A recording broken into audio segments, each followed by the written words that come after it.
해고에 대해서 들어보신 적 있으신가요? 생각보다 부당해고 상황에 처해져서 상담을 주시는 분이 굉장히 많으신데요.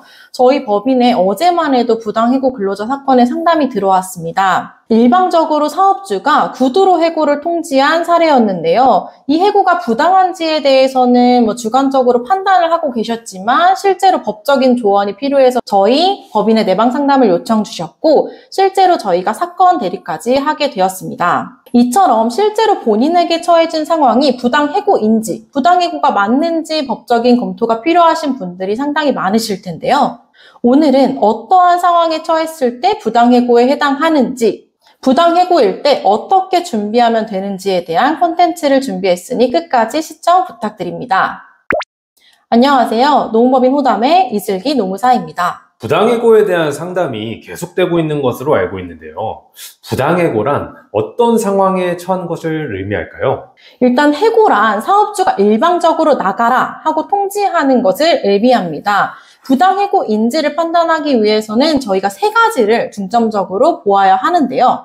첫 번째로는 해고의 절차 부분입니다. 해고의 경우에는 서면으로 구체적인 사유를 명시해서 통지하기로 되어 있는데 이를 하지 않는다면 해고 절차 위반에 해당합니다. 두 번째로는 해고 사유의 정당성입니다. 해고를 하는 사유가 정당한지 구체적으로 사실관계를 판단해 보아야 합니다. 세 번째로는 해고의 양정의 정당성이라고 이야기를 하는데요.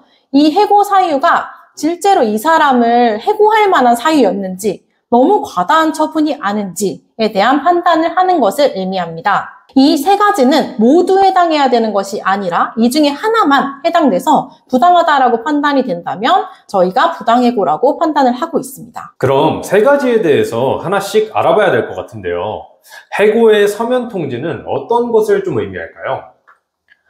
일단 근로기준법에서는 해고에 대해서 서면 통지를 해야 된다라고 이야기를 하고 있는데요. 해고 서면에는 이 사람을 해고하는 구체적인 사유와 언제 해고를 하는지 해고 일자를 구체적으로 명시해서 근로자한테 통지를 해야 합니다. 위에 말씀드린 것처럼 구두로 해고를 하는 사례가 굉장히 많은데요. 구두로 해고를 하는 경우에는 이건 명백한 근로기준법 위반에 해당하기 때문에 근로자분들께서는 이러한 상황에 처해졌을 때 문제 제기를 반드시 하셔야 합니다. 그리고 이제 저희한테 상담을 많이 주시는 게 카카오톡으로 해고 통지를 받은 경우가 굉장히 많으세요. 근데 카카오톡 같은 경우에는 저희가 법이나 판례에서 서면으로 인정을 하고 있지 않기 때문에 카카오톡으로 해고 통지를 받았다라고 한다면 얘도 부당 해고에 판단된다라는 것을 꼭 기억해 주시면 좋겠습니다. 그럼 해고를 카카오톡 말고 이메일로 통지하는 사례도 많은 것으로 알고 있는데요. 이런 경우에는 서면 통지 의무를 지킨 것으로 볼까요? 이메일의 경우에는 원칙적으로는 서면으로 보지 않습니다. 근데 다만 이메일은 전자문서로서 문서의 자체 효력을 부인할 수는 없다라는 판례 입장이 있기 때문에 이메일로 해고 통지를 받았을 때에는 먼저 검토가 필요한 상황입니다. 요새 추제는 이메일로 해고 통지를 하는 부분을 인정을 해주고 있는 부분이기 때문에 이메일로 해고에 대한 통지를 받았다라고 한다면 즉시 이 해고가 부당한지에 대해서 검토를 해보시는 게 필요할 것 같습니다. 그럼 말씀해주신 서면 통지 외에 절차적으로 지켜야 하는 부분이 또 있을까요? 가장 중요한 건 회사의 내부 규정, 10인 이상 사업장인 경우에는 취업규칙 등이 있는지를 확인을 해봐야 되는데요. 보통 취업규칙이 있는 사업장에는 그 안에 징계위원회나 징계 소집 절차가 명시되어 있습니다. 징계 해고를 하는 경우에는 사업장에서는 반드시 명시된 징계 절차를 거친 다음에 징계 해고 통지를 해야 되기 때문에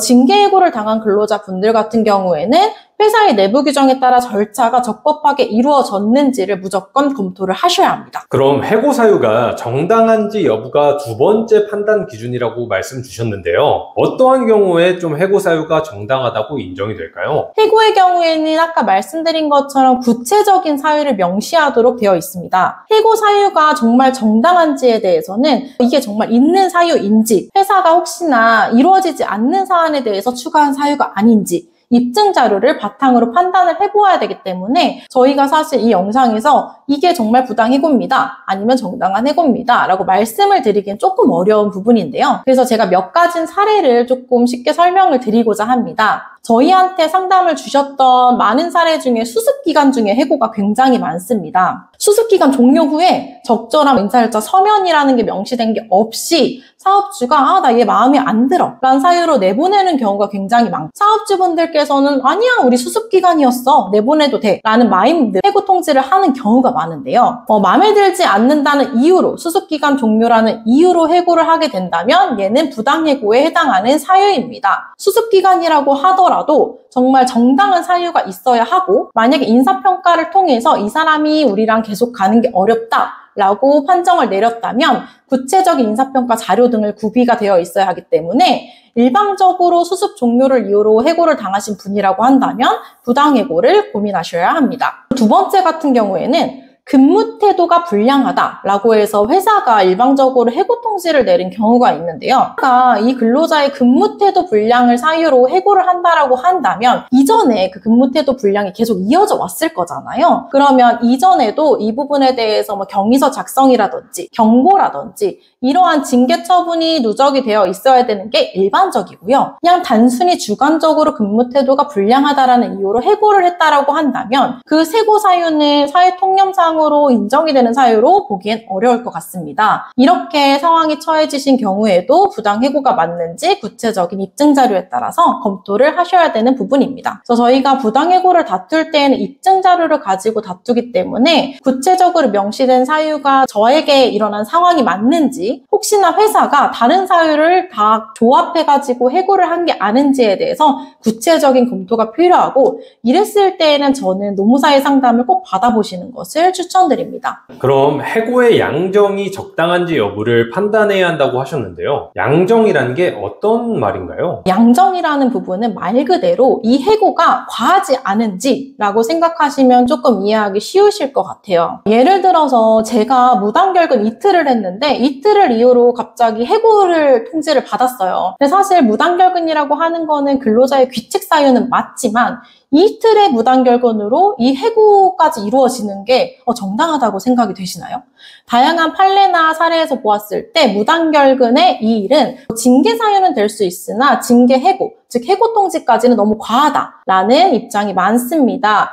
즉, 이 해고의 사유가 정말 해고까지 이를 만한 건지, 이게 너무 과하지 않은지, 적정한지 에 대해서는 해고의 양정을 판단해 보아야 한다는 의미입니다. 지금까지 말씀 주신 것과 같은 이런 부당해고를 당한 경우에는 어떻게 해야 할까요? 일단 부당해고를 당한 경우에는 저희 사업장의 근로자 수가 5인 이상인지에 대한 판단이 우선적으로 이루어져야 합니다. 5인 이상 사업장에 해당한다면 노동위원회에 부당해고 구제 신청을 할 수 있는데 이 부당해고 구제 신청 같은 경우에는 해고를 당한 날로부터 3개월 이내 저희가 신청을 할 수 있기 때문에 그 기한 내에 구제 신청을 할 수 있도록 꼭 유의해 주셔야 합니다. 그럼 5인 미만의 사업장 근로자는 부당해고 구제 신청을 제기할 수가 없는 건가요? 네, 안타깝게도 5인 미만 사업장 같은 경우에는 부당해고 구제 신청 제기가 좀 어렵습니다. 많은 분들이 아시는 것처럼 해고 같은 경우에는 30일 전에 해고 예고를 해야 된다는 규정이 명시되어 있는데요. 이러한 해고 예고 같은 경우에는 5인 미만 사업장에도 적용이 되기 때문에 부당해고 구제 신청은 할 수 없지만 혹시나 해고 예고 수당을 받을 수 있는 대상에 해당되는지는 판단을 해보셔야 될 것 같습니다.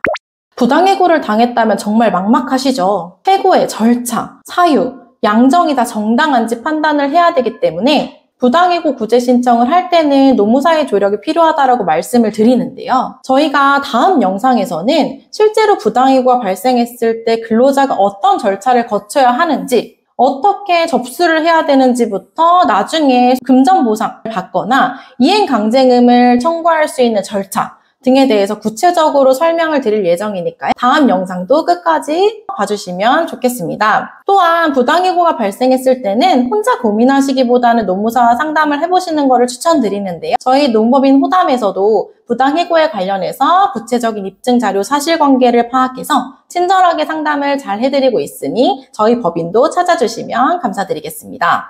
농법인 호담의 이슬기 노무사였습니다. 감사합니다.